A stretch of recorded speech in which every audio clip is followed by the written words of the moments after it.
안녕하세요. 반갑습니다. 네, 서로 인사 나누시겠습니다. 반갑습니다. 잘 오셨습니다. 옆에 있는 분들과 인사 나누시죠. 제가 이번이 세 번째 방문인가요?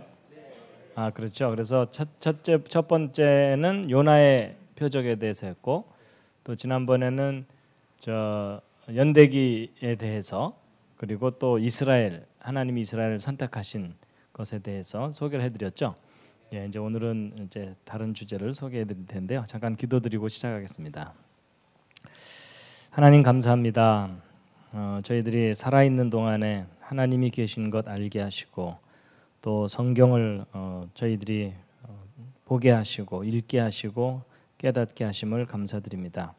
하나님, 이 시간에 저희들이 하나님이 역사를 통치하시는 일에 대해서 저희들이 자세히 알기를 원합니다. 하나님을 알아가는 시간 되게 하여 주시옵시고, 감동하게 하여 주시옵시고, 깨닫게 하여 주시옵소서. 예수님의 이름으로 기도드렸습니다. 아멘. 예, 불 안 꺼도 될까요? 앞쪽 불을 좀 더 꺼볼까요? 예, 예, 좀 더 잘 보이시죠?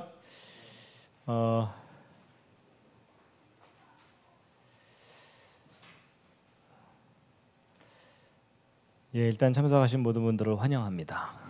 서로 환영하시겠습니다. 환영합니다.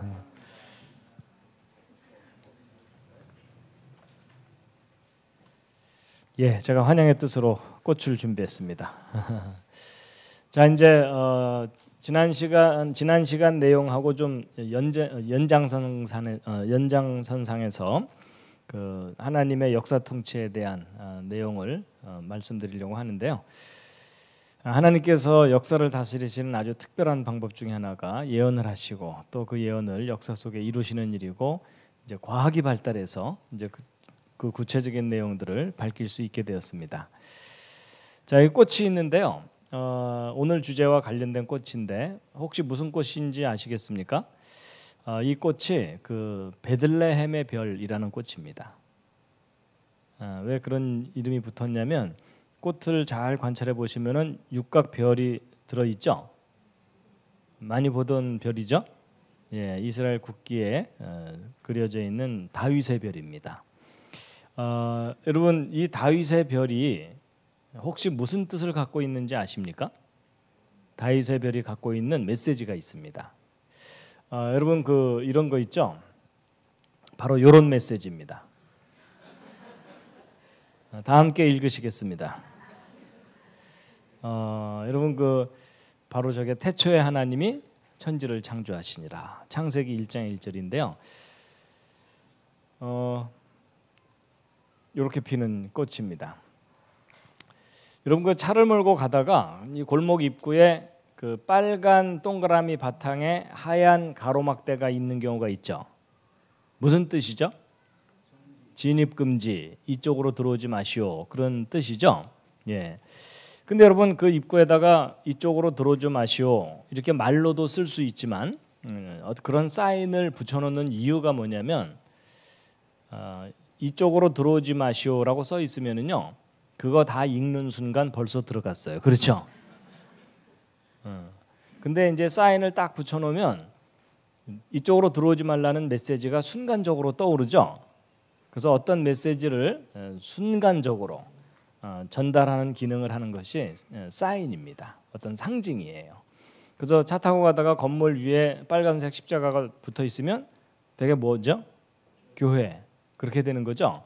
그래서 이제 바로 그런 것이 상징의 그 기능인데, 이 다윗의 별도 메시지가 담겨 있는 겁니다. 그게 바로 창세기 1장 1절입니다. 이런 얘기 처음 들어보셨죠? 예, 근데 그 이유는 설명하려면 1시간 걸립니다. 그렇지만 이제 나중에 설명할 기회가 있을 텐데, 하여튼 당분간은 하여튼 그렇게 알고 계세요. 그래서 여러분, 육각별은 창세기 1장 1절 메시지다라는 겁니다. 그러면 이스라엘 국기가 펄럭일 때마다 무슨 메시지가 펄럭거리는 거예요? 예, 태초에 하나님이 천지를 창조하시니라, 이런 메시지가 펄럭거리는 거다, 이제 그렇게 생각하시면 됩니다. 자, 이제 오늘 이 시간에는요, 그 예수님의 정확한 탄생 날짜, 그것을 알려드리려고 합니다. 지난번에 언뜻 소개한 대로 예수님의 진짜 탄생 날짜가 12월 25일이 아니다. 근데 정확한 탄생 날짜는 제가 알려드렸나요? 아니죠. 예, 그래서 이제 오늘 예수님의 정확한 탄생 날짜를 알려드리려고 합니다. 안 알고 싶으셔도 알려드릴 겁니다.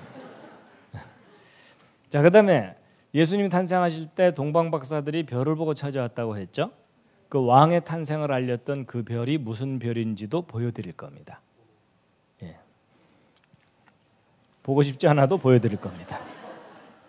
자, 그다음에 이제 혹시 시간이 되면 세 번째 주제는 뭐냐면, 여러분 예수님의 탄생하신 때를 정확하게 알면 예수님의 2000번째 탄생 기념이 되는 때가 있겠죠. 앞으로 올까요? 이미 지나갔을까요? 이미 지나갔습니다. 벌써 2019년이니까. 그렇죠? 그래서 예수님의 2000번째 탄생 기념이 되는 때에 있었던 에피소드가 있습니다. 그것에 대한 이야기를 이제 해드리려고 합니다. 자, 여러분 마태복음 2장 2절에 우리가 보통 성탄절에 주로 읽는 성경 말씀이죠. 예, 그래서 겨울에 읽어야 제맛인데. 근데 어쨌든 12월 25일은 예수님의 진짜 탄생 날짜가 아니니까 한번 읽으시겠습니다. 빠르게 읽겠습니다. 시작. 유대인의 왕으로 나시니가 어디 계시냐? 우리가 동방에서 그의 별을 보고 그에게 경배하러 왔노라 하니 헤롯 왕과 온 예루살렘이 듣고 소동한지라. 여러분 동방 박사가 몇 명이라고 하죠? 예, 보통 3명이라고 많이들 알고 있지만 정확하게 몇 명인지는 기록상 없습니다. 근데 아마도 단체로 때로 몰려왔을 거다 이렇게 추정을 한다고 합니다. 예. 자, 여러분 보통 성탄절 카드 같은 거 요즘이야 이제 카드들이 아주 요란해졌지만 옛날 고전적인 카드 거기에는 이 동방 박사들이 예루살렘이나 베들레헴 상공에 이상한 별이 떠 있는 걸 보면서 기뻐하는 저런 그림들이 예전에 있었죠. 근데 이런 그림은 사실적인 그림은 아니에요. 여러분 동방 박사들이 보았다는 그 별은요, 누구나 쉽게 알아차릴 수 있는 별이 아니고 전문가들이 연구해야만 알 수 있는 별입니다. 왜냐하면 성경에 그런 근거가 있어요. 여러분 동방 박사들이 찾아와서 왕의 탄생을 알리는 별을 보고 찾아왔다고 하니까 그때서야 헤롯 왕과 예루살렘이 듣고 소동했다고 돼 있죠. 그러면 동방 박사들이 찾아오기 전까지는 알았다는 거예요, 몰랐다는 거예요? 몰랐다는 거예요. 와서 얘기하니까 그런 일이 있었어? 이렇게 된 거예요. 그렇죠? 그리고 이 동방 박사들은 그 별을 와서 본 겁니까? 보고 온 겁니까? 보고 온 거예요. 그렇죠? 맞죠? 예. 그렇기 때문에 여행 기간을 감안하면 적어도 몇 개월 전에 그 별은 나타난 거예요. 근데 예루살렘 사람들은 아무도 몰랐죠? 여러분 누구나 쉽게 알아차릴 수 있는 별이라면 예루살렘 사람들도 벌써 알았겠죠. 그래서 박사들이 왔을 때 우리도 알아 이랬겠죠. 근데 아무도 모르고 있다가 박사들이 와갖고 얘기하니까 그때서야 소동을 일으켰다는 얘기는 일반 사람들이 쉽게 알아차릴 수 있는 별은 아닌 거예요. 이해되시죠? 그래서 이런 거 아니에요. 이런 거 아니에요. 자, 근데 이제 그의 별을 보고 왔다라는 말이 근거가 있어요. 여러분 하나님께서 천지 창조하실 때 창조 넷째 날 해와 달과 별들을 만드시면서 만드신 목적이 여기 써 있거든요. 함께 빠르게 읽겠습니다. 시작. 징조와 계절과 날과 해를 이루게 하라. 그 첫 번째 목적이 징조예요. 여러분 이게 무슨 말이냐면 하나님께서 역사 속에서 어떤 중요한 의미가 있는 사건을 일으키실 때 그 사건을 사람들이 깨닫게 해야 되잖아요. 그래서 그 사건과 맞물려서 하늘의 해와 달과 별들이 이상한 신호를 보내주도록 설계를 해놓으셨어요. 그 대표적인 사건이 구세주 탄생 때 별들이 나타나서 신호를 보내준 일이에요. 자, 그 다음에 이제 창세기 3장 15절에 에덴 동산에서 아담과 하와를 타락하게 만든 뱀을 하나님께서 저주하시면서 그 저주 내용 중에 구세주 탄생, 메시아의 탄생에 대한 예언을 하셨거든요. 그래가지고 여자의 후손, 바로 메시아예요. 여자의 후손은 네 머리를 상하게 할 거고 너는 그의 발꿈치를 상하게 할 거다. 이게 무슨 말이냐면 여러분 뱀은요, 이 머리만 꽉 제압하면은 되게 꼼짝을 못합니다. 그렇죠? 근데 뱀의 머리를 상하게 한다는 것은 뱀은 사탄을 상징하기 때문에 사탄을 멸망시키고 사람들을 구원한다, 그런 뜻이에요. 근데 그러한 구원자가 하늘에서 멋있게 구름 타고 쫙 오시는 게 아니라 여자의 아들로 태어날 거라는 거예요. 그럼 여러분 조금 전에 읽은 창세기 1장 14절에 있는 말씀하고 합쳐서 생각하면 구세주가 이 땅에 오실 때 여자의 아들로 태어날 텐데 그때 하늘의 해와 달과 별들이 신호를 보내줄 거다, 그 얘기예요. 그러면 아담 이후로 구세주의 탄생을 간절히 기다린 사람들은 하늘의 별들이 나타나서 신호를 보내줄 테니까 계속 어디를 연구했겠어요? 하늘을 연구하고 별을 연구했겠죠. 근데 구세주를 기다릴 필요가 없었던 사람들은 별을 연구할 필요가 없었겠죠. 그래서 나온 말이 뭐냐면요, 예수님을 기다리는 사람들은 별 볼 일 있는 사람들이에요. 근데 예수님을 기다리지 않은 사람들은 별 볼 일 없는 사람들인 거예요. 이해되시죠? 자, 실례지만 옆에 있는 분 한번 살짝 보시겠습니다. 별 볼 일 있는 분입니까? 별 볼 일 없는 분입니까? 예, 여러분, 예수님의 오심을 간절히 기다리는 사람들은 모두가 다 별 볼 일 있는 사람들이죠. 자, 빨리 옆에 있는 분에게 사과하세요. 그동안 별 볼 일 없는 분인 줄 알았습니다. 근데 그 구세주의 탄생을 알렸던 그 별이 도대체 어떤 별이냐 하는 것에 대해서 그동안 뭐 혜성일 거다, 초신성의 폭발일 거다, 다양한 주장들이 많았어요. 그런데 지금까지 알려진 이야기 중에 가장 구체적이고 객관적인 근거를 갖는 별이 특별한 별이 아니고요, 태양 주변에 도는 이 행성들이에요. 여러분, 저 행성들이 그냥 심심하니까 도는 것 같아도 여러분 저거 누가 돌게 하셨죠? 네, 일단 저는 아니에요. 그렇죠? 하나님께서 저걸 돌게 하셨는데 여러분, 저 행성들이 괜히 도는 게 아니라 하나님께서 기가 막히게 디자인을 해놓으셔갖고 어떤 중요한 사건과 맞물려서 이상한 움직임을 보이면서 신호를 보내주도록 하나님이 만들어 두신 거예요. 그래가지고 여러분, 이제 그 태양 주변에 도는 행성들이 굉장히 많아요. 그 중에 주요 행성이라서 배우던 거, 여러분 옛날에 외웠던 거 기억나세요? 수금지화, 목토, 천해, 명왕성은 얼마 전에 빼버렸어요. 그렇죠? 예. 어쨌거나 이게 이제 행성들인데, 그래갖고 여러분 이게 행성들의 상대적인 크기입니다. 지구가 여기 세 번째 조그맣게 있죠. 목성이 제일 커요. 뭐 고리까지 하면 토성이 제일 크지만 이제 그 자체로는 토성이 그 다음이고, 그래갖고 이제 요 앞에 네 개는 태양 바로 옆에서 옹기종기 쪼무레기처럼 돌고, 큰 거 네 개는 바깥에서 좀 크게 돌아요. 예. 자, 그런데 이제 이 행성들은 밤하늘에 맨눈으로도 보이거든요. 그래갖고 2002년 4월 29일에 목성, 토성, 뭐 화성, 금성 이렇게 보입니다. 비교적 밝게 보이고, 얘네들은 왔다 갔다 돌아다니니까 행성, 돌아다니는 별이다, 이런 뜻이고요. 그 다음에 이제 항성이라 그래가지고 움직이지 않는 붙박이 별들이 있어요. 그래가지고 여러분이 행성들은 보통 달이 지나가는 자리를 따라서 관찰이 됩니다. 이런 식으로. 물론 뭐 이렇게까지 관찰되진 않고 점 하나로 이렇게 밝게 보일 뿐입니다. 그런데 저 행성들 중에 고대로부터 왕의 탄생과 죽음을 알려주는 별로 알려진 행성이 있어요. 왕을 상징하는 행성. 뭘까요? 일단 잘 모를 땐 제일 큰 거 택하시면 돼요. 그게 바로 목성이에요. 여러분, 목성을 영어로 뭐라 그러죠? 예, 주피터 또는 제우스라 그래요. 근데 왜 이름이 두 개냐면 하나는 그리스식 이름이고 하나는 로마식 이름이에요. 같은 거예요. 근데 여러분, 저 주피터가 그리스 로마 신화를 읽으면 어떤 역할을 하죠? 신들의 왕이에요. 그래서 저 주피터는 항상 왕을 상징하는 행성입니다. 그다음에 토성은 영어로 뭐라 그러죠? 토성은 영어로 세턴 또는 크로노스예요. 여러분, 그 토요일을 영어로 세러데이라고 하죠. 예, 원래는 세터데이인데 굴려서 세러데이잖아요. 그렇죠? 예.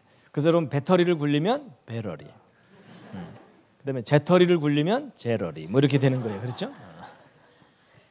어쨌든 이제 근데 여러분이 목성 주피터와 세턴이 이 주피터와 세턴이 서로 무슨 관계인지 아세요? 그리스 로마 신화에서? 여러분 그 성경 이외의 모든 지식은 버리기로 하셨죠? 분토와 같이 버리셨나요? 여러분이 주피터의 아버지가 세턴이에요. 그래서 아버지와 아들 관계인데 어쨌든 재미있는 것은 예수님이 탄생하시기 직전에 저 목성과 토성이 하늘에서 서로 만나갖고 댄스를 춰요. 쩐쩐쩐쩐쩐쩐 이러면서 댄스를 추는데 그게 바로 왕의 탄생을 알리는 사인이었어요. 그래가지고 이제 오늘 그걸 보여드릴 텐데요. 여러분 이 연구는요 이제 제가 한 게 아니고 지난 시간에 제가 언뜻 소개해드렸는지 모르겠지만 바로 요 분이 이제 연구를 하신 내용입니다. 지난 시간에 이분에 대해서 좀 소개를 해드렸나요?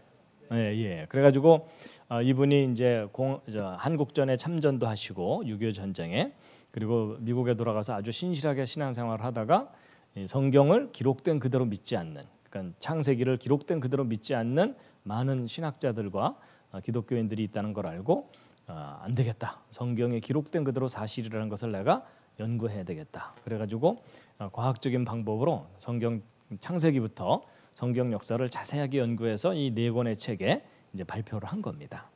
이제 그래가지고 이분이 출애굽한 날짜까지도 알아내고 그 정도가 아니라 뭐 이제 성경 역사의 아주 중요한 사건들을 날짜까지 밝혀내는 일을 했습니다. 그래서 심지어 아담이 창조된 연도와 날짜까지도 계산을 해내고 이런 자세한 연구를 하신 분이거든요. 그래가지고 이제 그 연구 방법에 대해서는 제가 설명을 드렸었죠. 예, 그래서 이제 연대기 연구라는 것은 지난 시간에 설명을 해드렸습니다. 그래서 성경 역사 속의 중요한 사건들의 날짜까지 알아낼 수 있는 그런 연구라 그랬습니다. 그래가지고 천문학과 달력을 통해서 특히 컴퓨터를 이용해서 날짜를 알아내는 일에 대한 원리를 이제 설명을 드렸는데 기억나시죠? 어차피 오늘 다시 못하니까요. 기억나는 듯한 표정을 해주세요. 그래서 이제 그 지금부터 수천 년 전에 있었던 일식, 월식 이런 걸 정확하게 BC 몇 년, 몇 월, 며칠, 몇 시, 몇 분, 위도 몇 도, 경도 몇 도에서 일어났는지 다 검증해낼 수 있다고 말씀드렸죠. 예, 그래서 이런 것들을 찾아내고 나면 나머지 역사들은 그걸 기준으로 앞뒤로 정리하면 역사 전체가 왜곡되지 않고 정확하게 확인될 수 있다 이런 말씀도 드렸고 또 하나님께서 태양계를 만드실 때 정확하게 맞춰놓지 않으시고 이렇게 조금 어긋나게 만들어 놓으셨다 그런 얘기 했죠. 예, 그렇게 해놓으신 이유가 우리가 역사를 바로잡을 수 있도록 일부러 저렇게 해놓으신 거라 그랬습니다. 그래갖고 이렇게 딱딱 맞아떨어지게 해놓지 않으신 이유가 뭐냐면 딱딱 맞아떨어지게 해놓으면 연도가 달라져도 양력과 음력의 조합이 변하지 않기 때문에 이게 도대체 몇 년도인지 알 수가 없는데 이렇게 어긋나게 해놓으시는 바람에 양력과 음력의 조합이 매년 달라지기 때문에 이 양력과 음력의 조합을 알아내면 정확한 연도도 알아낼 수 있다 이런 얘기 했죠. 예, 그래서 이제 그런 구체적인 예를 다 말씀을 드렸고 바로 이런 방법으로 구약 역사의 중요한 사건들의 날짜들을 연도와 날짜까지 정확하게 알 수 있게 되었고 특히 남유다 멸망한 연도가 BC 588년 7월 31일 이렇게까지 알아낼 수 있다 이런 말씀을 드렸습니다. 하여튼 저는 했어요.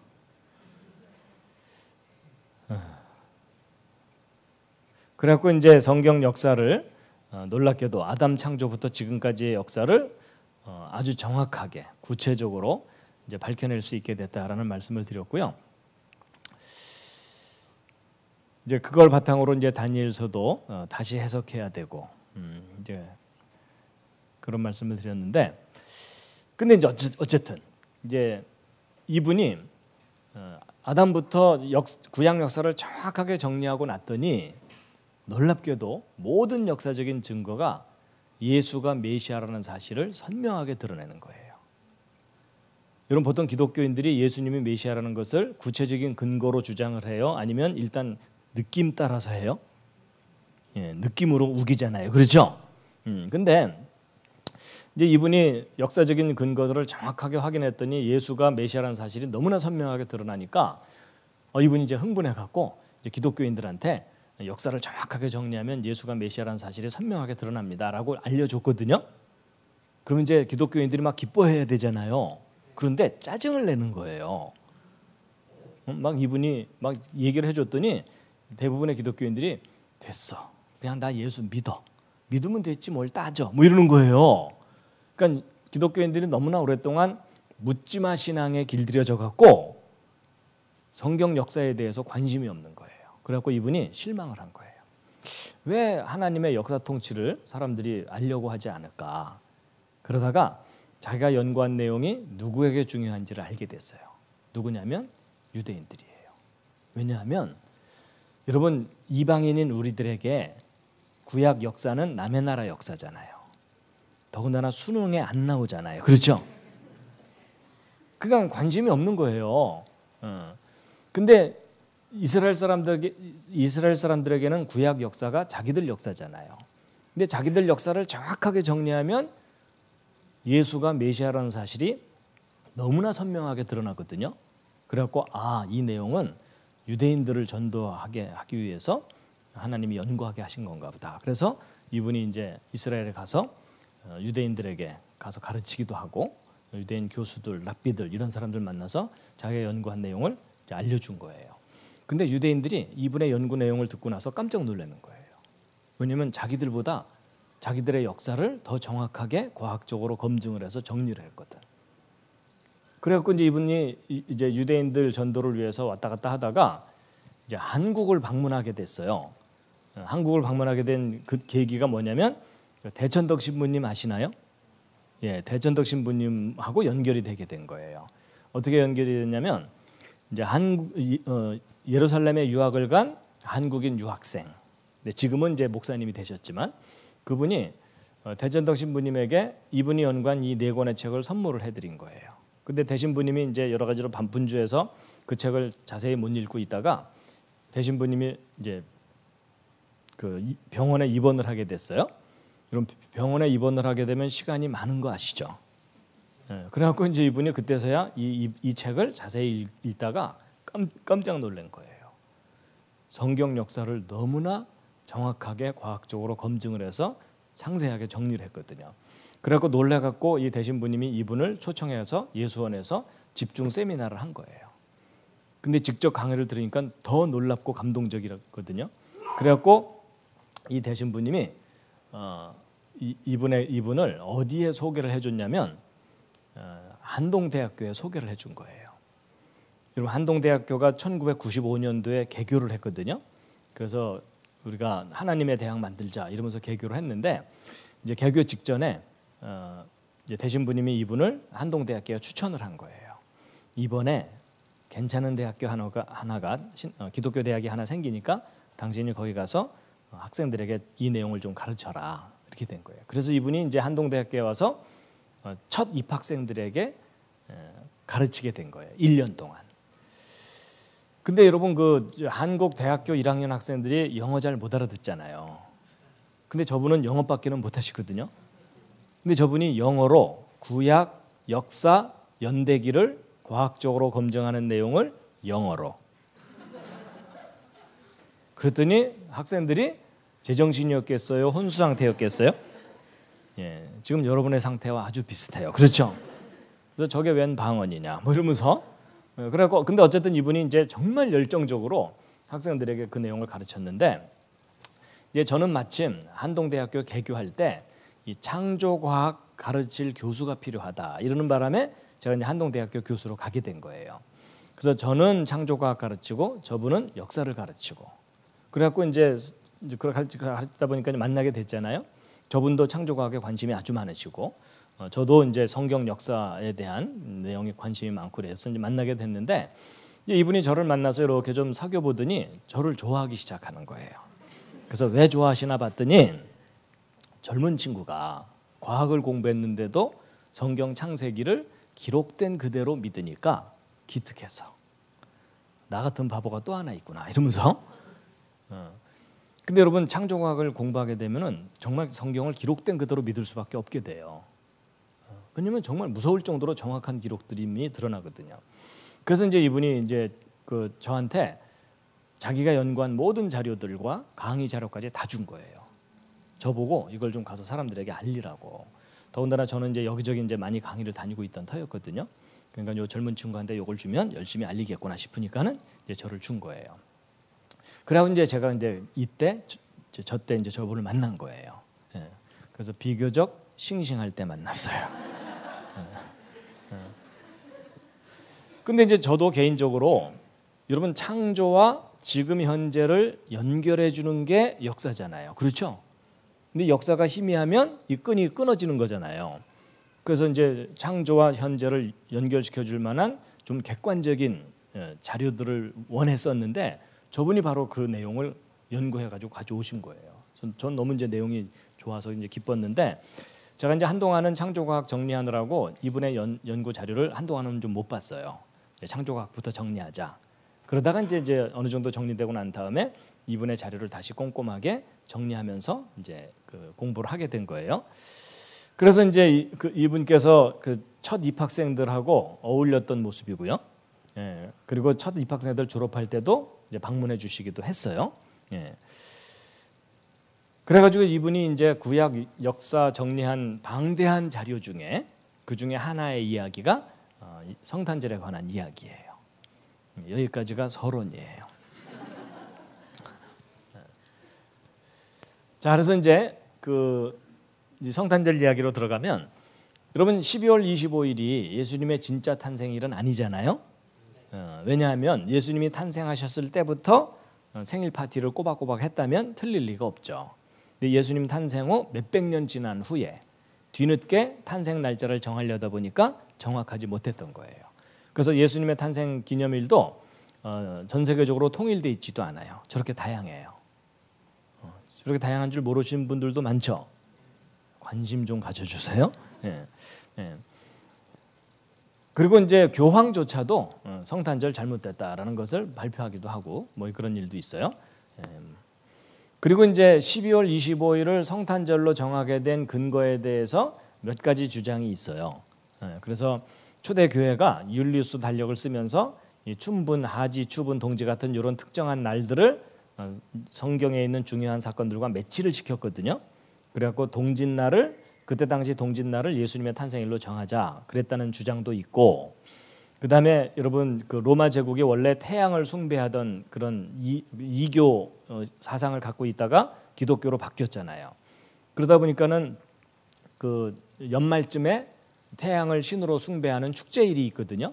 근데 그걸 기독교적으로 바꿔야 되니까 어차피 공휴일을 예수님의 탄생 날짜로 정하자 이랬다는 주장도 있고, 그 다음에 AD 325년 니케아 공의회 때 그때 당시 로마 제국의 달력 1월 1일을 예수님이 할례 받으신 날짜하고 일치시키자. 그러다 보니까는 8일 전에 예수님이 탄생했을 거다. 이렇게 정했다는 주장도 있어요. 근데 어쨌든 저건 정확한 날짜가 아니까 큰 의미가 없고요.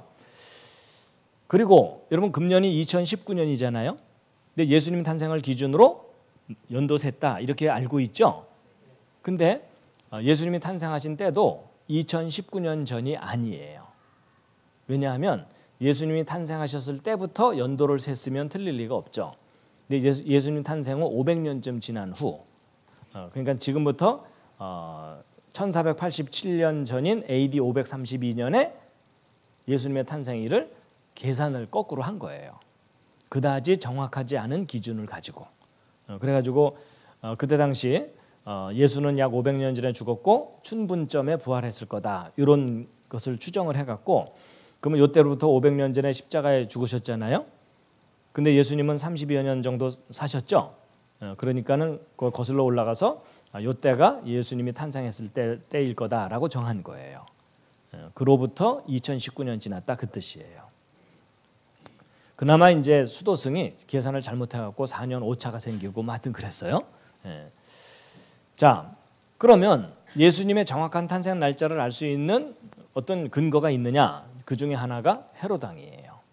여러분 헤롯왕이 아기 예수 죽이려고 했던 거 아시죠? 박사들에게 속은 줄을 알고 2살 이하를 다 죽였잖아요. 그 와중에 예수님도 죽을 뻔했죠. 근데 이집트에 도망갔다가 살아남으신 거죠. 그 사이에 2살 이하는 다 죽었죠. 그래서 여러분 예수님이 또래 친구가 없다는 거 아세요? 그런 생각 잘 못 해봤죠? 예, 이집트 갔다 오는 사이에 또래 친구들이 다 죽은 거예요. 그러니까 예수님은 또래가 없어요. 근데 다행인 게 또 뭐냐면 사내 아이만 다 죽였기 때문에 온 동네 여자애들은 다 예수님 거예요. 그렇죠? 예. 근데 어쨌거나 근데 이 헤롯이 바로 영아 살해 사건을 저지른 직후에 곧바로 죽어요. 그러면 헤롯 왕이 죽은 때만 정확하게 알아내면 예수님이 탄생한 때를 추정할 수가 있겠죠. 예. 근데 헤롯 왕이 죽은 때는요 정확하게 확인이 되는 이유가 뭐냐면 역사 기록들이 있어요. 헤롯 왕이 죽을 때 월칙 현상이 있었다는 것이 요세푸스 기록에 나와요.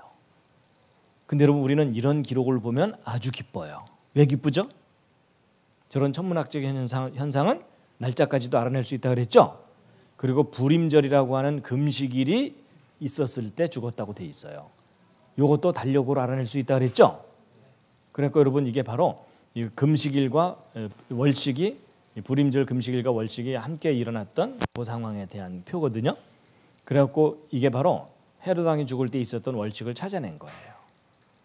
그래서 헤롯 왕이 죽은 때가 BC 4년 3월 달인 거예요. 근데 예수님은 그보다 2년 전에 탄생하시거든요. 그럼 예수님은 BC 6년에 탄생하신 거가 되는 거예요. 보통 기독교계 내에 예수님이 BC 3년 또는 BC 4년쯤 탄생하셨을 거다라는 게 널리 알려져 있긴 한데 헤롯 왕이 죽은 때가 BC 4년 3월로 정확하게 확인되기 때문에 예수님은 BC 6년경 탄생하신 것이 타당해요. 또 그것을 뒷받침해주는 또 다른 기록이 뭐가 있냐면 여러분 터툴리안이라고 하는 초대교회 지도자가 있었거든요. 근데 이분이 그리스도는 시리아 총독이 세터니너스일 때 탄생했다 이런 기록을 남겨놨어요. 이 세터니너스는 BC 9년과 6년 사이를 다스렸거든요. 그럼 여러분 헤롯 왕이 죽은 BC 4년에 2년 전하고 일치하죠. 그러니까 예수님은 BC 6년에 탄생하신 것이 거의 정확해요. 근데 BC 6년에 탄생하신 것까지는 이제 알아냈는데 날짜를 알아야 되잖아요. 그렇죠? 근데 놀랍게도 예수님의 탄생 날짜에 대한 기록을 찾아냈어요. 여러분 초대교회 지도자 중에 한 사람인 세인트 클레멘테라는 분이 있었거든요. 이분이 여기저기를 돌아다니다가 알렉산드리아라고 하는 이집트의 도시를 방문해서 한때 머문 적이 있었어요. 근데 저 알렉산드리아에는요 그때 당시 전 세계에서 가장 큰 도서관이 있었어요. 무슨 말이냐면 전 세계의 중요한 자료들이 다 모이는 곳이라는 뜻이죠. 그래서 여기를 방문해가지고 그리스도 탄생에 관한 몇 가지 기록을 수집을 한 거예요. 이분이 기록한 게 아니고 딴 사람들의 기록을 수집을 해놓은 거예요. 근데 수집된 그 기록들을 하나하나 검증해 봤더니 객관적으로 검증이 되는 예수님의 탄생 날짜가 있는 거예요. 근데 그 날짜가 이집트 달력으로 기록이 돼 있어요. 그래서 이집트 달력으로 9월 25일이거든요. 근데 이집트 달력은요 양력도 아니고 음력도 아니고 별을 이용한 시리우스라는 별을 이용한 달력인데 근데 굉장히 과학적이고 체계적인 달력이에요. 그래서 줄리어스 시저도 이집트 달력이 너무 훌륭하니까 그걸 본따 가지고 로마 달력을 만든 거예요. 그럴 정도로 그 과학적인 달력인데 그러니까 이집트 달력으로 날짜를 알아냈는데 예수님은 유대인이잖아요. 그러니까 구약 음력 달력으로 날짜를 바꿔야 돼요. 그래갖고 구약 음력 달력으로 날짜를 바꿨더니 예수님이 탄생하신 날짜가 둘째 달 28일인 거예요. 이하르월 28일. 여러분 예수님의 탄생일을 알려드렸는데 별로 그렇게 뭐 기분 좀 안 좋으세요? 지금 믿어야 되나 말아야 되나 지금 고민 중이세요? 속는 셈 치고 한번 믿어보세요. 예, 그래서 어쨌든 예수님의 탄생 날짜는 둘째 달 28일이에요. 근데 사실 우리는 구약 음력 달력, 그러니까 출애굽할 때 하나님이 만들어 주신 달력이거든요. 우리는 구약 음력 달력이 익숙하지가 않죠. 그래서 지금 느낌이 안 오니까 지금 감동이 없으신 거죠. 그럼 저 날짜를 우리가 아는 양력 날짜로 바꿔줘야 이제 좀 현실감이 오겠죠. 그래서 이제 이것을 양력 날짜로 바꾸면 BC 6년 몇 월 며칠이냐면 이럴 때 좀 드럼이 막 둥둥둥 해야 되는데 예, BC 6년 5월 14일인 거예요. 여러분 근데 여러분 보세요. 아니 뭐 억지로 그러실 필요 없어요. 갑자기 화이트 크리스마스의 환상이 깨지시죠? 응? 우리는 늘 한방눈이 내리는 성탄절 뭐 이브 뭐 이런 거 추억들이 있잖아요. 근데 어쨌거나 예수님 탄생한 때가 12월 달은 아니에요. 그렇죠? 예. 그 5월 달쯤입니다. 5월. 근데 여러분 매년 5월 14일은 아니에요. 왜냐하면 예수님의 탄생 기념은 음력으로 해야 돼요. 유대인들은 중요한 기념일이나 절기들은 음력으로 하잖아요. 그렇죠? 예. 이때 당시만 5월 14일인 거예요. 그래서 우리는 매년 둘째 달 28일을 찾아내야 돼요. 달력 변환 프로그램을 통해 가지고. 자, 요 날짜 좀 기억을 해 두세요. 예수님 탄생 날짜가 몇 월 며칠이라고요? 둘째 달 28일. 이하르월 28일입니다. 예, 이렇게 돼요. 자, 근데 저건 세인트 클레멘트가 수집한 기록 중에 하나가 맞다면 그렇다는 거예요. 그렇죠? 조건은 붙어요. 그러면 이 날짜가 맞다는 것에 대한 뭔가 객관적인 근거가 있어야 되겠죠? 이제 그 근거가 바로 이 표예요. 자, 잘 보세요. 지금 이제 그 세인트 클레멘트가 수집한 기록에 의하면 예수님이 탄생한 것이 양력으로 BC 6년 5월 14일이라고 그랬죠? 그럼 요 날짜가 맞다는 것을 뒷받침해 주는 증거가 있어요. 그게 바로 세례 요한이에요. 여러분, 세례 요한과 예수님은 서로 무슨 관계? 사촌 형이에요. 그렇죠? 몇 개월 먼저 탄생하셨다고 돼 있죠? 예, 6개월이라고 보통 많이 알고 계시는데요. 정확하게 얘기하면 5개월이에요. 왜냐하면 성경을 읽어보면 여섯째 달이 시작될 때 엘리사벳이 방문했죠. 그 얘기는 뭐냐면 다섯째 달이 지난 직후 그런 뜻이에요. 그래서 시간 간격은 5개월인 거예요. 이해되시죠? 예. 그래서 그러니까 예수님이 BC 6년 5월 14일 날 탄생하셨다면 세례 요한은 그보다 5달 전에 BC 7년 12월 15일쯤 탄생했다고 봐야 되겠죠. 근데 세례 요한이 임신이 되려면 정상적인 임신 기간을 거슬러 올라가면 BC 7년 3월 24일경 세례 요한은 임신이 돼야 되는 거죠. 그렇죠? 근데 세례 요한이 요때 임신됐을 거라는 것을 뒷받침해 주는 근거가 있어요. 뭘까요? 산부인과 기록이 아니고 그게 바로 그 세례 요한의 탄생 스토리인데, 여러분 누가복음을 읽으면은 세례 요한의 탄생 스토리가 아주 자세하게 나오거든요. 여러분 그 자세하게 나오는 이유가 뭔지 아세요? 저거 검증하라고. 자, 여러분 세례 요한의 아버지가 있어요. 아버지 이름이 혹시 뭔지 아세요? 예, 사가랴예요.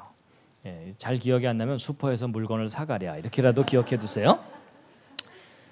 부인의 이름은 엘리자벳이에요. 근데 사가랴가 직업이 뭐죠?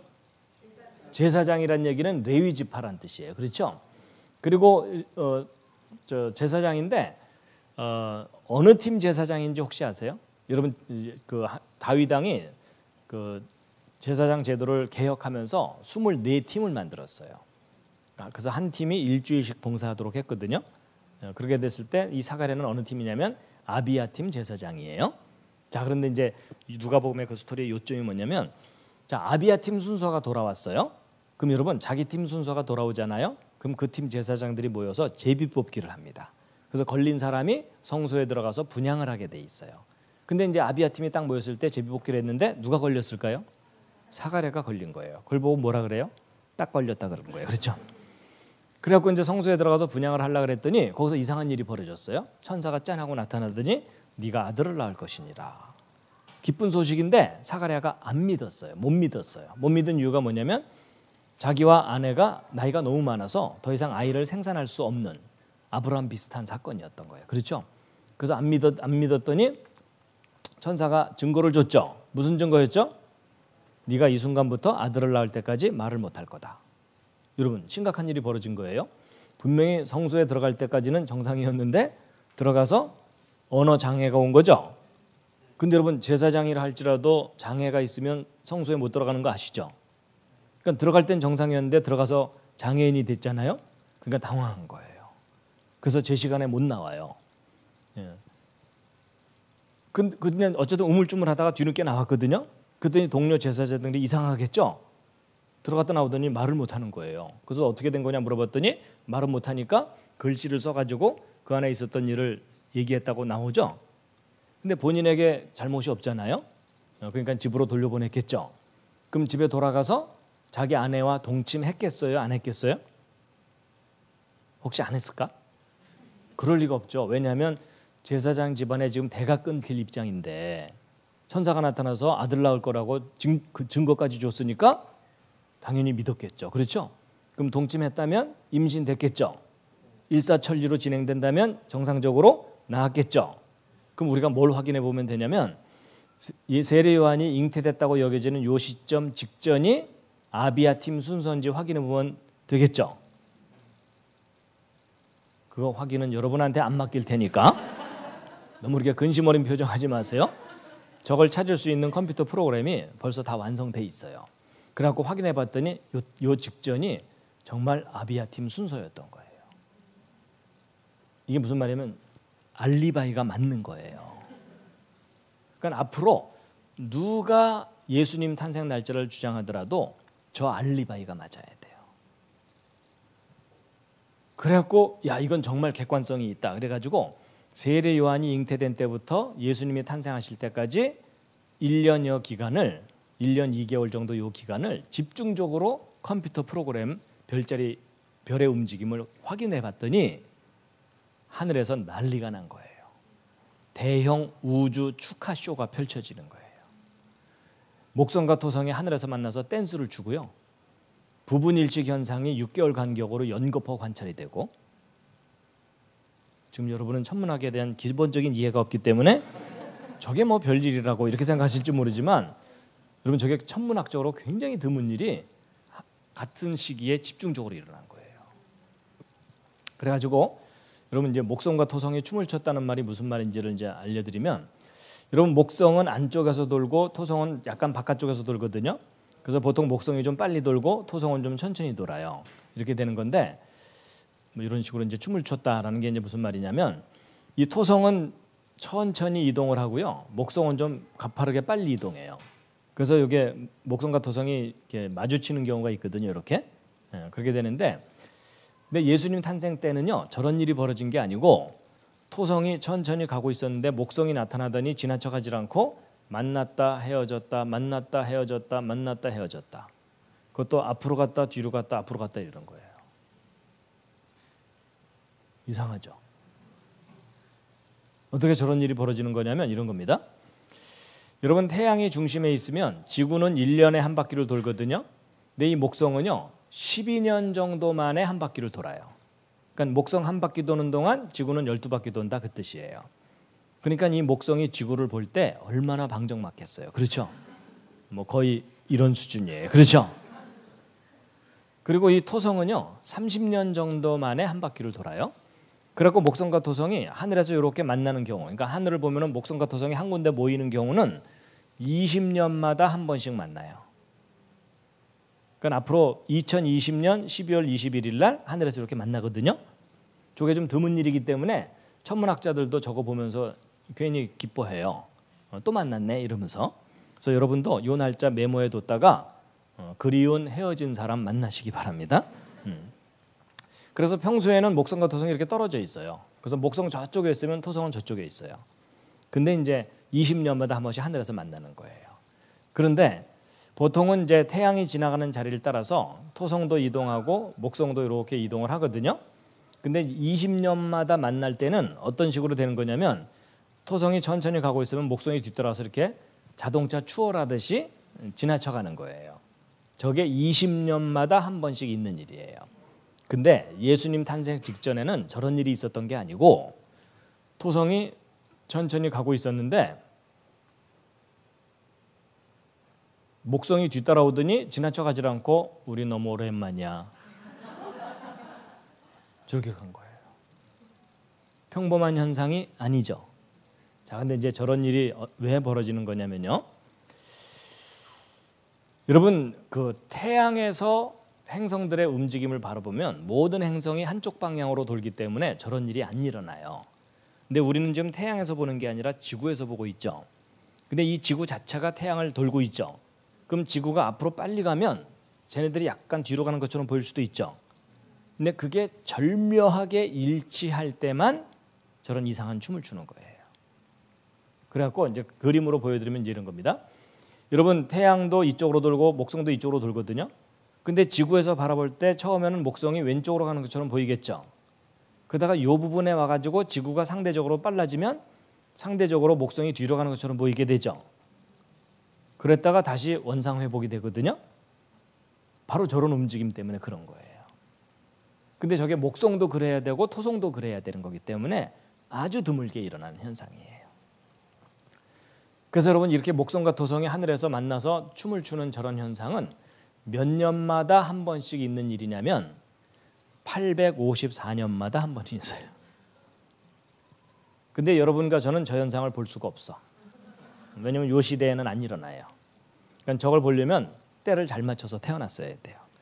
근데 한 번 보고 나서 한 번 더 보려면 854년을 죽지 않고 버텨야 돼요. 주여 저는 한 번 더 봐야 되겠나이다 이러면서.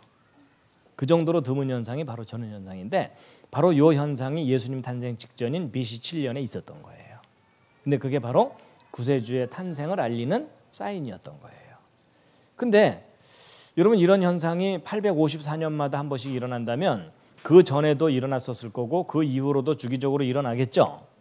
실제로 컴퓨터 프로그램을 확인해 보잖아요. 일어나요. 그러면 이 현상이 예수님의 초림을 예수님이 이 땅에 오시는 걸 나타내는 거라면 그럼 예수님은 몇 년마다 지구를 방문하셔야 돼요? 854년마다 다시 오셔야 되죠. 그럼 그때마다 또 십자가에 달리셔야 되죠. 그러면서 뭐라고 말씀하셔야 돼요?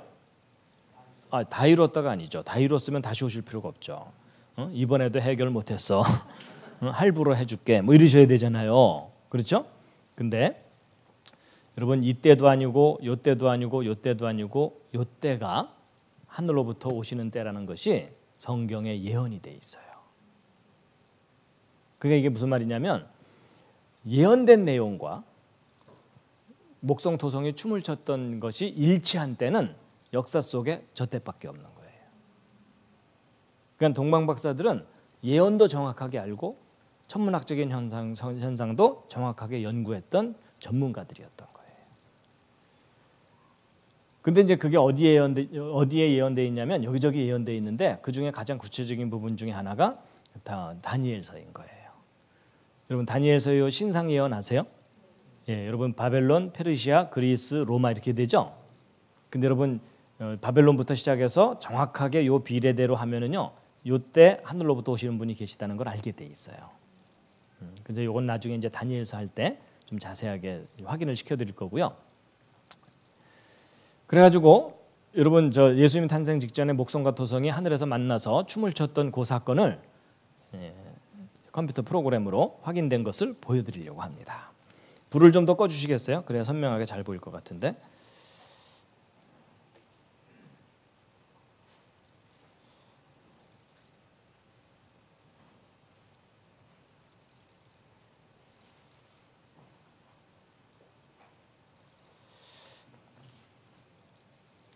자, 여러분 여기 잘 보시면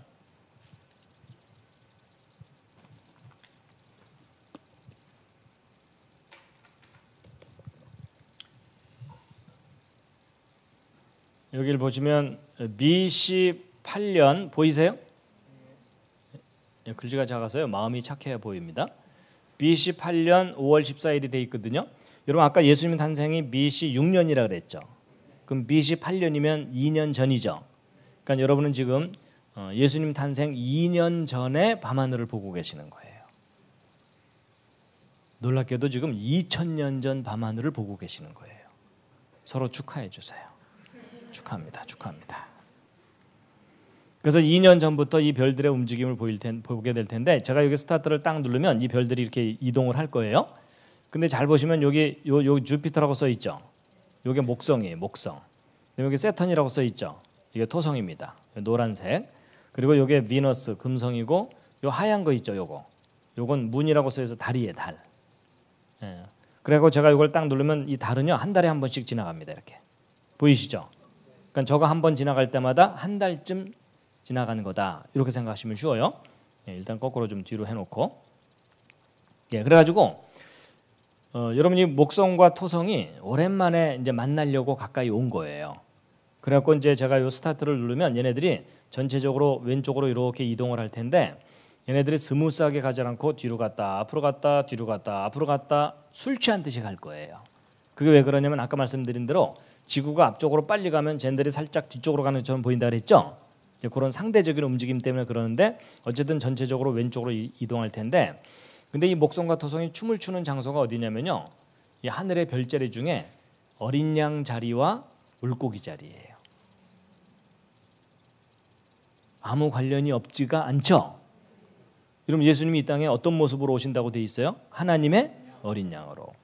그리고 물고기도 예수님하고 관계가 있죠. 그랬더니 어떤 분이 예수님이 살아계실 때요 생선을 좋아하셨어요. 응? 부활하시자마자 구운 거 있냐 찾으셨어요. 이러더라고요. 물론 뭐 그 관련도 있긴 하겠지만은 여러분 초대 교회 시절에 예수님을 믿는 사람들이 자기들이 그리스도를 믿는 사람이라는 걸 물고기로 표시했다 그러죠. 왜 그랬다 그랬죠? 예, 예수 그리스도 하나님의 아들 구세주 요 5단어의 헬라어 단어의 첫 알파벳 5개를 모으면 물고기란 뜻이 되는 단어예요. 그러니까 물고기를 싹 그렸다는 얘기는 나는 예수 그리스도 하나님의 아들 구세주를 믿는 사람이다. 이런 표시였던 거예요. 그래서 이제 여기서 하는데 자 보세요. 이제 스타트를 딱 누르면 이제 목성과 토성이 약간 밀당을 좀 해요. 오랜만에 만나면 밀당을 좀 해야 돼요. 이제 드디어 이제 목성이 토성한테 가고 있죠. 그러면서 태양 옆으로 지나가고 있죠. 자 만났습니다. 만나더니 지나쳐가지 않고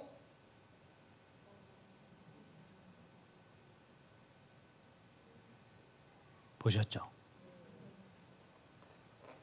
근데 이제 보세요. 여러분이 목성과 토성이 만난 다음에 몇 개월 동안 함께 있는지를 한번 세어보세요. 자 이제 거꾸로 한번 돌려보겠습니다. 자 달이 지나가는 횟수를 따지면 돼요. 자 여기서 만났죠. 한 번, 두 번, 세 번, 4달, 5달, 6달, 7달, 8달. 여러분 놀랍게도 목성과 토성이 하늘에서 만나더니 8개월 동안 헤어지질 않고 함께 있는 거예요. 보통 현상이 아니죠.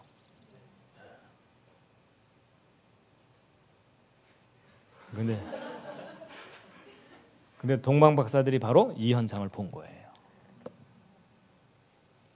저거는요 어느 날 봤더니 춤을 췄다가 아니고요.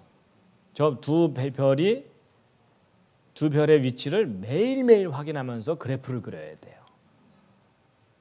그러니까 정확한 관찰과 분석이 없으면 저 현상을 알아낼 길이 없어요.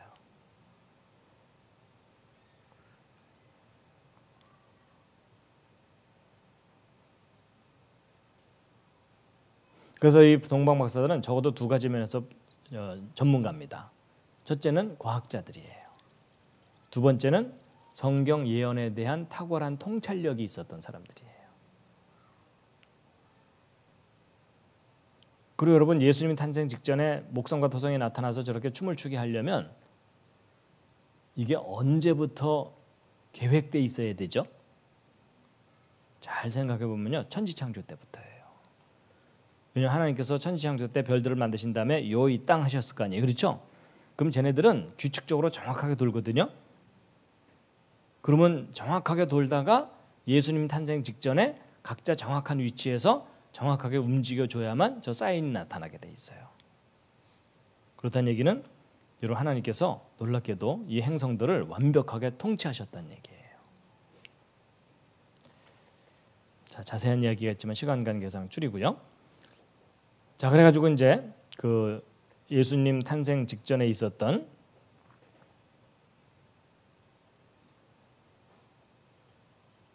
이제 별들을 이제 보여드렸고요. 이제 마지막으로 이제 예수님 탄생 2000번째 기념이 되는 날에 대한 이야기를 해드릴 텐데요. 불을 좀 뒤에 켜주시죠. 너무 어두우니까 주무시는 분들이 계셔서. 재미있나요? 네. 예, 여러분 이 내용은요 뻥이어도 재밌어요. 그렇죠? 자,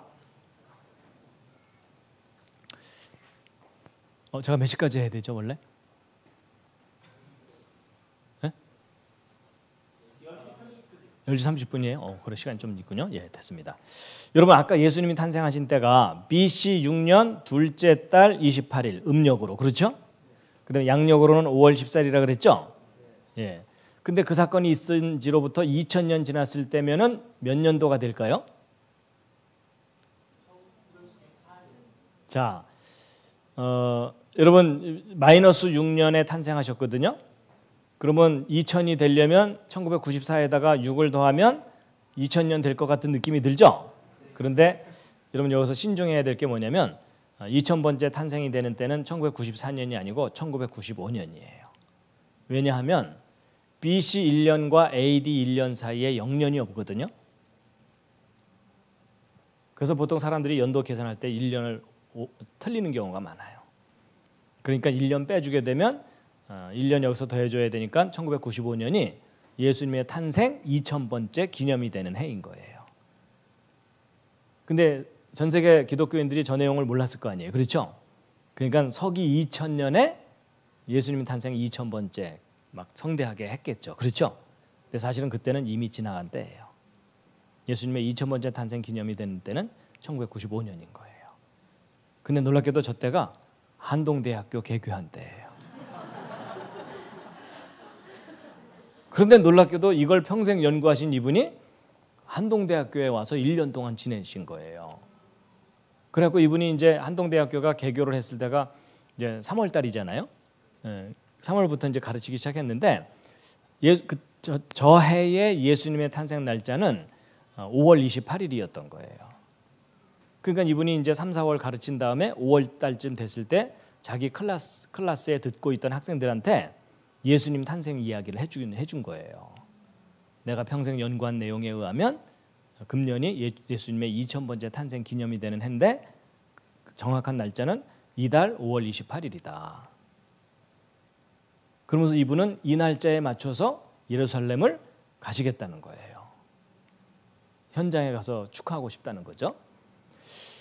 근데 이제 학생들하고 교제하던 교수들은요 당황을 한 거예요. 왜냐하면 사실 여러분도 그동안 12월 25일을 예수님의 탄생일로 믿어 의심치 않고 그냥 지내왔잖아요. 그렇죠? 그래서 한동대 학생들도 다 그렇게 알고 있었는데 웬 할아버지가 나타나더니 아니니라 이런 거잖아요. 그렇죠? 그리고 뭐 뜬금없이 5월 달이라 그러는 거고 더 뜬금없이 그것도 2000번째 기념일이라고 지금 우기는 거잖아요. 그렇죠? 그래서 학생들이 당황은 했지만 지금까지 들어본 이야기 중에 이렇게까지 구체적인 근거를 제시하는 것은 들어본 적이 없거든요. 그러니까 이분의 주장이 틀릴 수도 있지만 가능성도 있잖아요. 그렇죠? 그래갖고 이제 학생들이 나름대로 뭐 아닐지도 모르지만 그래도 혹시 가능성이 있으니까 그날이라고 일단 생각하고 이제 저분은 말려도 갈 거거든요. 그렇지만 예수님의 탄생 기념을 해야 되니까는 예수님께 조촐한 생일 선물이라도 해드려야 되잖아요. 대학교 1학년 학생들이라 좀 낭만적인 생각을 한 거예요. 뭐냐면 예수님께 2000송이 장미를 해드리자.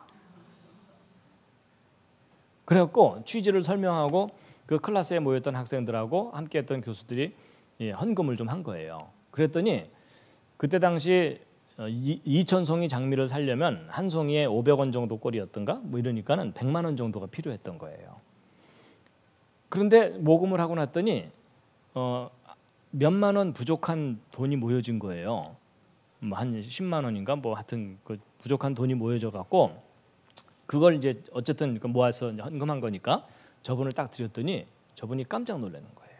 놀란 이유가 뭐냐면 자기가 학생들에게 설명하기 전에 다른 그룹에 가서 설명을 했더니 거기서도 헌금을 했는데 그 돈하고 이 돈하고 합쳤더니 정말 100만 원이 된 거예요. 그래서 2000송이 장미값이 마련된 거예요.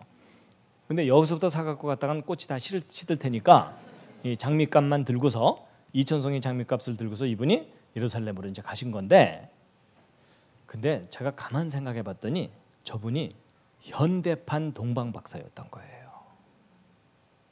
왜냐하면 예수님의 정확한 탄생 날짜 알아냈죠. 별을 연구했죠. 그렇죠? 더군다나 예물을 들고 갔잖아요. 그렇죠?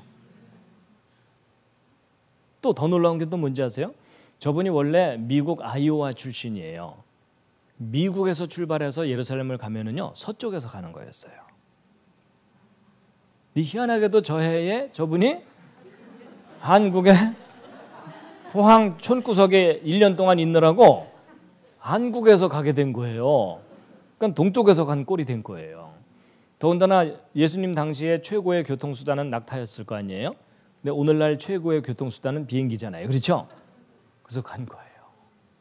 그래갖고 이제 이분이 거기 가가지고 이 날짜에 이제 맞춰갖고 거기 가서 이제 기독교인들 몇 사람을 만나갖고 취지를 설명하고 이 날짜에 새벽 일찍 어디를 갔냐면 여기를 간 거예요. 여기가 바로 이제 베들레헴입니다. 베들레헴에 가면은 그 베들레헴은 예루살렘에서 한 30분 차 타고 내려가는 곳이죠. 거기에 가가지고 이제 거기 함께 간 사람들하고 기념을 했고 여기는 예수님의 탄생지라고 여겨지는 위치죠. 후보 중에 하나이죠. 그래서 어쨌든 이제 그날 가서 이제 기념을 하고 이제 예루살렘으로 돌아왔어요. 근데 이천송이 장미를 예수님께 전달을 해야 되잖아요.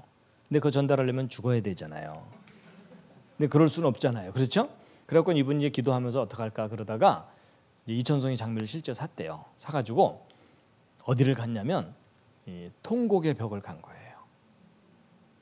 서쪽 벽 있죠? 예, 거기 간 건데 여러분 이제 뭐 이미 이스라엘에 대해서 잘 아시니까 여러분 그 서쪽 벽은 AD 70년에 이스라엘 망하고 AD 135년 전 세계로 추방됐잖아요. 그리고 이제 예수님께서 뭐라 하셨냐면은 예루살렘은 회복될 거다. 이방인들의 지배가 끝나고 어느 날 유대인들이 지배하게 되는 때가 올 거다. 그랬죠? 근데 저 일이 예수님의 저 예언이 이루어졌어요, 안 이루어졌어요? 예, 그건 이제 시각차에 따라 다를 거예요. 예, 여러분 저 사건이 사실은 이루어졌어요. 여러분 예루살렘을 지배하려면 군대가 어느 군대냐에 따라 다른 거죠? 맞죠? 예. 지금 현재 예루살렘을 어느 군대가 지키고 있죠? 예, 이스라엘 군대가 지키고 있어요. 그렇죠? 아니 자기 나라 군대가 지키고 있으면 자기가 지배하고 있는 거죠. 맞죠? 예. 그래갖고 유대 군대가 예루살렘을 지키기 시작한 순간이 어느 때부터인지 혹시 아세요? 관심 좀 가져주시면 감사하겠습니다.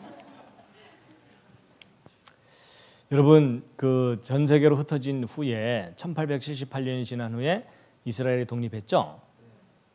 그렇지만 저 독립한 때는 예루살렘을 지배하고 있지는 못했어요. 그렇죠? 예.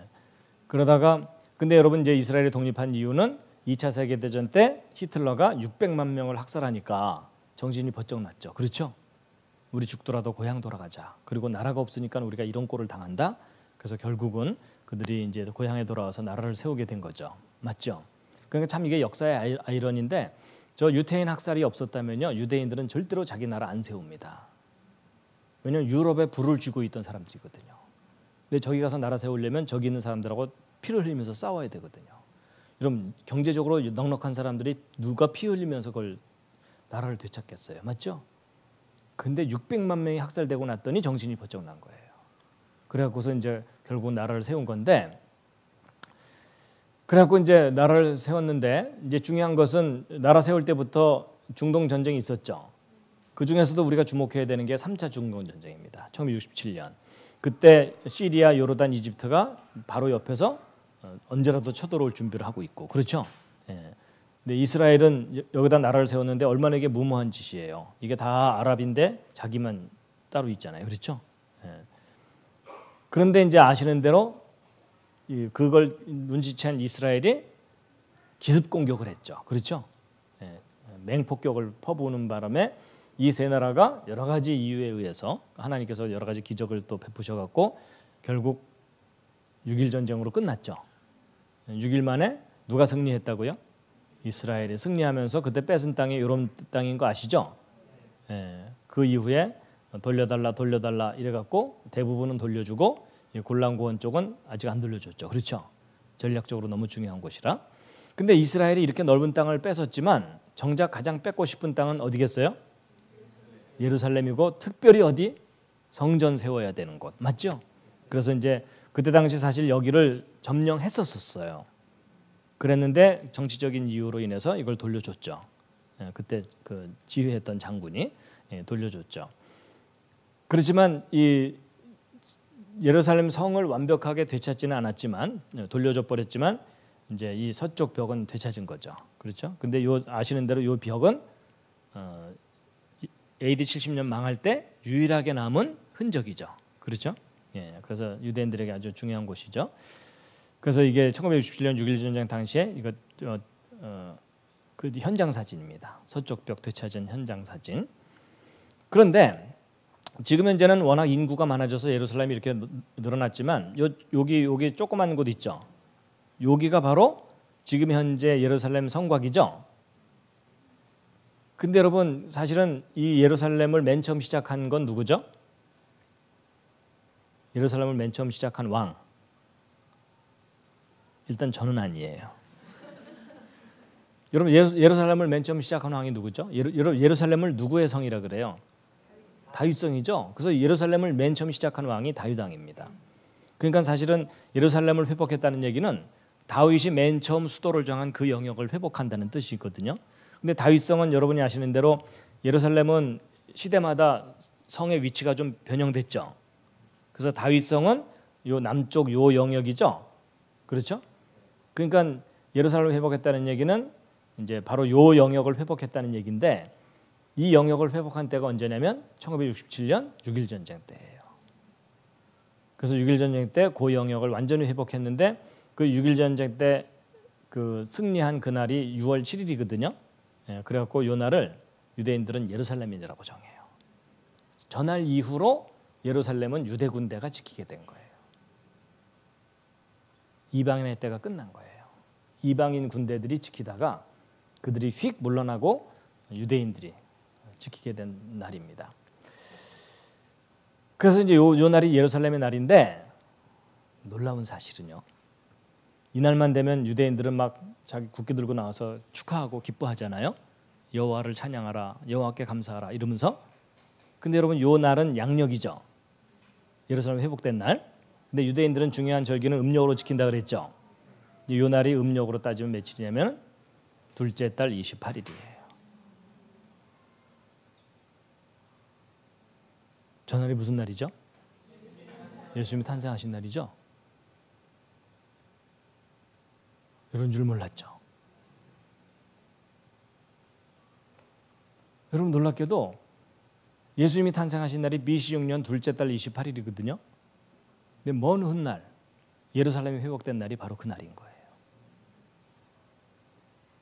우연일까요? 하나님의 섭리일까요? 너무 성급하게 오기만 사람들이 짜증내요. 근데 우연히 그럴 수도 있죠. 그렇죠? 네, 근데 우연일 수가 없는 이유가 있어요. 그게 뭐냐면 보세요. 여러분 예수님이 탄생하신 날이 둘째 달 28일이죠. BC 6년. 근데 이걸 양력 날짜로 바꿨더니 5월 14일인 거죠. 근데 보세요. 먼 훗날 무슨 일이 벌어졌냐면 이스라엘이 독립했어요. 1948년에. 그러고 나서 1967년 6월 7일 날 예루살렘 회복했죠. 근데 요 날이 음력으로는 며칠이라고요? 예수님이 탄생하신 음력 날짜라 그랬죠. 근데 놀라운 것은 1948년에 이스라엘이 독립했죠. 이스라엘 독립기념일은 며칠이에요? 5월 14일이에요.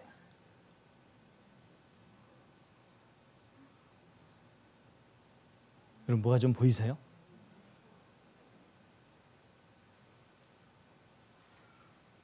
여러분 너무나 놀랍게도 예수님이 탄생하신 양력 날짜는 나라를 되찾은 날이고요.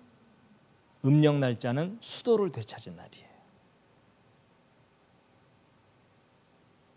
절대로 우연일 수 없어요. 그렇죠? 유대인들이 저 사실을 알까요? 모를까요? 몰라요.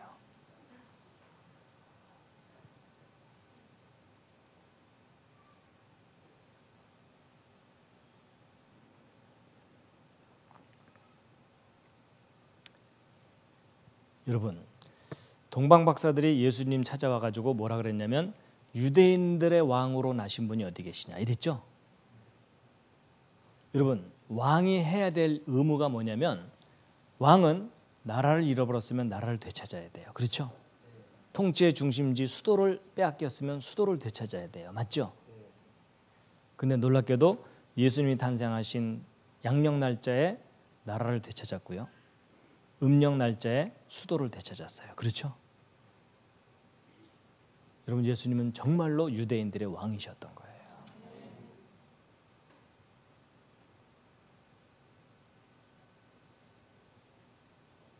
그러니까 여러분, 놀랍게도 이스라엘의 독립한 날짜, 예루살렘이 회복된 날짜들이 우연한 날짜들이 아니었던 거예요.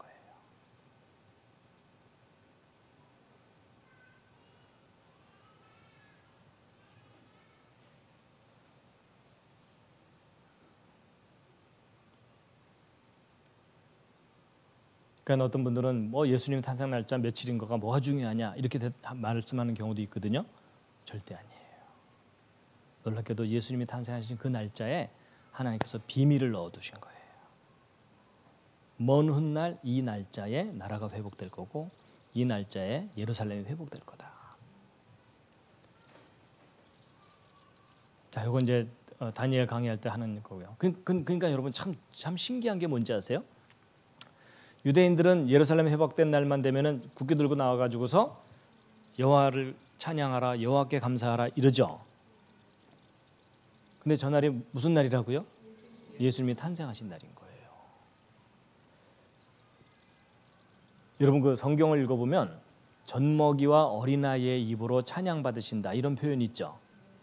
그렇죠? 여러분, 젖먹이와 어린아이가 뭘 알아요, 몰라요? 아무 분별력도 없고 아는 것도 없어요. 근데 막 하나님을 찬양한다고 돼 있잖아요. 이스라엘이, 유대인들이 예수님에 관해서는 아는 게 없어요. 오랫동안 무시하고 살았기 때문에. 맞죠? 그러니까 적어도 유대인들은 예수님에 관한 한 젖먹이와 어린아이들이에요. 근데 놀랍게도 그 유대인들이 그들이 깨닫지도 못하고 있지만 예수님이 탄생하신 날만 되면 여호와를 찬양하라, 여호와께 감사하라 이러도록 누가 만드신 거예요? 하나님께서.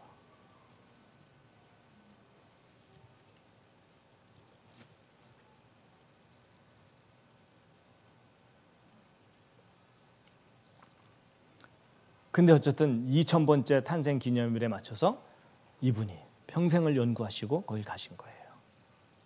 2000송이 장미를 사가지고. 그래서 통곡회복을 갔어요. 여러분 아시는 대로 여기 펜스가 쳐져 있어갖고 여기 남자 쪽, 여자 쪽인 거 아시죠? 그래서 이분이 2000송이 장미를 샀더니 큰 여행 가방 2개에 가득 들어가더래요. 2000송이니까. 그러니까 노인분이라서 이걸 핸들링을 잘 못하니까 거기 이제 기독교인 몇 사람을 만나서 자매들하고 함께 이걸 끌고 간 거예요. 근데 여러분 아시지만 그 통곡회복 앞에는 테러가 일어날 수도 있으니까 경비가 삼엄하죠. 근데 이분이 큰 가방 2개를 끌고서 이렇게 나타나니까 거기 군인들이 놀래갖고 너 이거 뭐냐 열어봐라 그랬더니 장미꽃만 가득한 거예요. 그리고 이분이 이제 장미꽃만 가져간 게 아니라 준비를 해갖고서 그 땡큐 카드 같은 조그만 카드 있죠. 거기에 뭐 God bless you 뭐 이런 거 써갖고서 이제 거기 있는 분들하고 해가지고 이제 2000개의 카드, 2000송이 장미를 끌고 나타난 거예요. 근데 뭐 이렇게 열어봐도 뭐 위험한 물건은 없으니까 이거 왜 갖고 왔냐? 아니 뭐 한국에 있는 학생들이, 대학생들이 여기 있는 학생들에게 나눠주려고 선물로 주려고 가져왔다. 이상하긴 해도 들어가라 이렇게 됐대요. 그래갖고 이제 이분이 들어가서 이분은 이쪽으로 가고 여성분들은 이쪽으로 한 다음에 거기서 이렇게 가방 열어갖고 거기 모인 사람들에게 다 나눠준 거예요. 이게 2000송이 장미 사건이에요. 여러분 이 내용은요 영화를 만들어야 돼요. 맞죠? 영화 만들면 너무 좋겠죠. 그래갖고 이제 이분이 그 날짜에 맞춰서 이제 저런 일들을 하시는 동안 이제 한동대 학생들하고 이제 교수 몇몇 사람은 이제 한동대에서 이제 모여갖고 여기 보세요. 여기 95년 5월 28일 보이세요? 그날의 현장 사진이에요. 공과대학 텅 빈 실험실에서 이제 기념 파티를 한 거예요. 왜냐하면 이런 내용을 전교생들이 몰라요. 교수들도 모르고 일부 사람들만 알았던 거예요. 그리고 여기 보면 2000이라고 써 있는 거 보이시죠? 그리고 참 재미있는 게 뭐냐면 여러분 한동대학교 그 시작된 스토리 혹시 아세요? 이게 어떻게 된 거냐면 그 지역 중소기업 하는 분이 갑자기 돈을 많이 벌게 되니까는 대학을 세운 거예요. 이제 세금 낼 돈으로 차라리 대학 세우자 이래 갖고. 근데 이제 뭐 어음으로 막 건물 짓고 그랬어요. 그래갖고 이제 기왕 세울 바에야 기독교 대학 세우자. 기왕 세울 바에야 좋은 총장 모셔오자. 이래갖고 창조학회 회장이신 김영길 총장님을 이제 총장으로 모셔온 거예요. 근데 자기들끼리 좀 재미있게 대학 만들어서 좀 이것저것 빼먹고 이러려고 그랬는데 기독교 교수들이 와갖고 뭐 성경대로 한다, 정직하게 한다 이러니까는 재미가 없어졌잖아요, 그렇죠? 그래서 그 대학 운영의 주도권을 되찾으려고 이제 흔들기 시작한 거예요. 그래서 막 파업하고 뭐 직장 폐쇄하고 난리가 났어요. 전쟁터예요, 거의 전쟁터. 그러니까 이 총장을 몰아내야지 자기들 차지로 다시 되찾을 수 있을 것 같으니까는 막 학교를 망하게 하려고 이제 자금줄을 끊으면 이제 물러날 것 같으니까 그래서 모든 자금줄을 다 끊은 거예요. 그래서 학교는 막 맨날 부도 날 뻔하고 겨우겨우 메꾸고 이러느라고 학교에 돈이 하나도 없는 거예요. 부도 막 메꾸기 힘드니까. 그러니까 공과대학의 실험실에 실험 장비를 사야 되는데 아무것도 없는 거예요. 텅 빈 공과대 실험실에 모인 거예요. 거기서 이제 축하 파티를 한 건데 여러분 저 공과대학 실험실은요 예수님 당시로는 뭔지 아세요? 마구간이에요. 그렇죠? 텅 빈 마구간 같은 곳에서 모여갖고 이 학생들이 비록 혼수 상태이긴 했지만 그래도 알아들은 친구들도 있고 그럴 거 아니에요. 그리고 더군다나 막 2000번째 탄생 기념일이라고 하니까 감격한 거예요.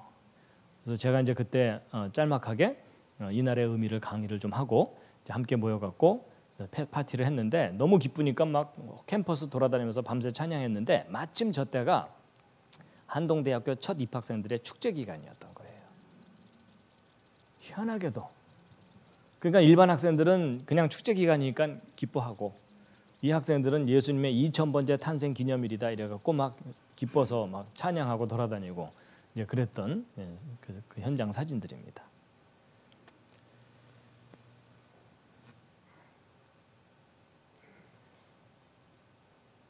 그래갖고 예수님의 탄생 기념일은요 탄생 때만 5월 14일이고 매년 그 날짜가 이렇게 달라지게 돼 있어요. 달라지게 돼 있고 2000번째 탄생 기념일은 95년 5월 28일이었고 그래서 매년 저렇게 날짜 달라지거든요. 그래갖고 이제 달라지게 되는데 금년에는 며칠이었을까요? 이미 지나갔죠? 5, 6월쯤이니까 금년에는. 근데 여러분 예수님의 탄생 날짜 찾는 일이요 너무 쉬워요. 지금은 뭘 찾으면 돼요? 예루살렘의 날 찾으면 돼요. 그러니까 여러분 인터넷 들어가서 매년 예루살렘의 날을 찾잖아요. 그날이 예수님의 탄생일이에요. 그러니까 하나님께서 예루살렘 회복된 날을 예수님의 탄생이라고 일치시켜 놓은 것인 거예요. 그래서 이제 금년은 6월 1일로 지나갔고 내년 2020년은요 몇 월 며칠이 예수님의 탄생 기념일이냐면 5월 22일. 그러니까 5월 21일 해질 때부터 5월 22일 해질 때까지 이렇게 되는 거예요. 그래갖고 여러분 매년 둘째 달 28일이 예루살렘의 날인 동시에 예수님 탄생일이라고 했죠. 한 가지가 더 있어요. 여러분 이 날이 무슨 날이냐면 예수님이 승천하신 날이에요. 여러분 이런 거 모르셨죠? 그게 왜 그러냐면 여러분 예수님이 유월절 지키러 예루살렘 가셨다가 잡혀 죽으셨죠? 그래서 예수님은 유월절 전날 십자가에 죽으시고 해질 때 무덤에 들어가시거든요. 그렇게 되는데 그래서 이제 정월 보름이 유월절이에요. 그래서 예수님이 이제 십자가에서 죽으신 그 날이거든요. 그렇게 되는데 근데 예수님 십자가 사건으로부터 3일 지나서 부활하셨죠. 그럼 1월 15일 날 이후에 3일 지나면 1월 18일이죠. 그리고 예수님이 부활하신 다음에 며칠 동안 머무셨어요? 40일 지났으면 한 달 열흘이죠. 한 달 열흘은 음력으로 한 달이 30일이거든요. 그럼 한 달 열흘 지나면 2월 28일에 승천하신 거죠. 그래서 예수님은 정확하게 탄생하신 날 맞춰서 승천하신 거예요. 그리고 이제 구약 시대에는요, 요 날이 대홍수 지난 첫날이에요. 그리고 이제 탄생하신 날로부터 8일 지나서 할례하셨죠? 할례 받으셨죠? 저 할례 받으신 날은 무슨 절이냐면은 저기 오순절입니다. 초실절로부터 50일 지났을 때거든요.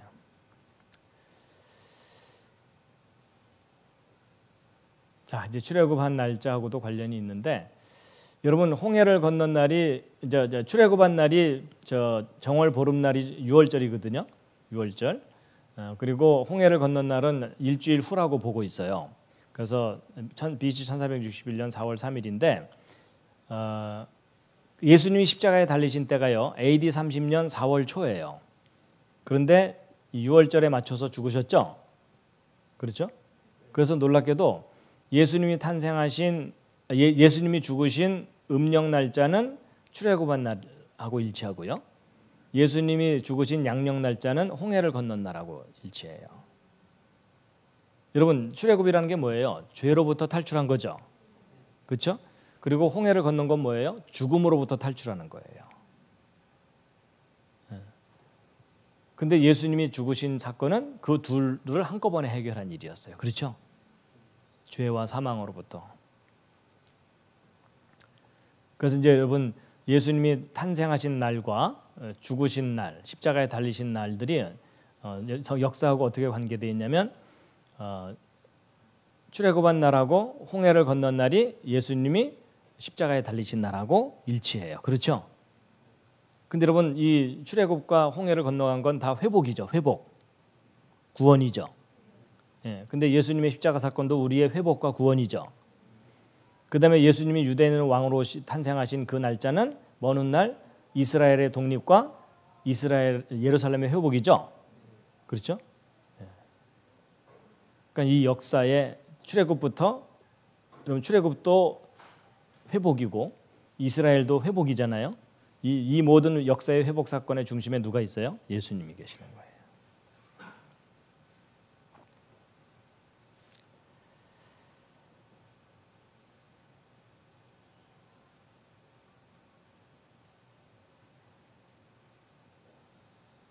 여러분 놀랍게도 하나님께서 구약 역사만 섭리하신 게 아니라 현대사까지도 하나님께서 통치하고 다스리고 계십니다.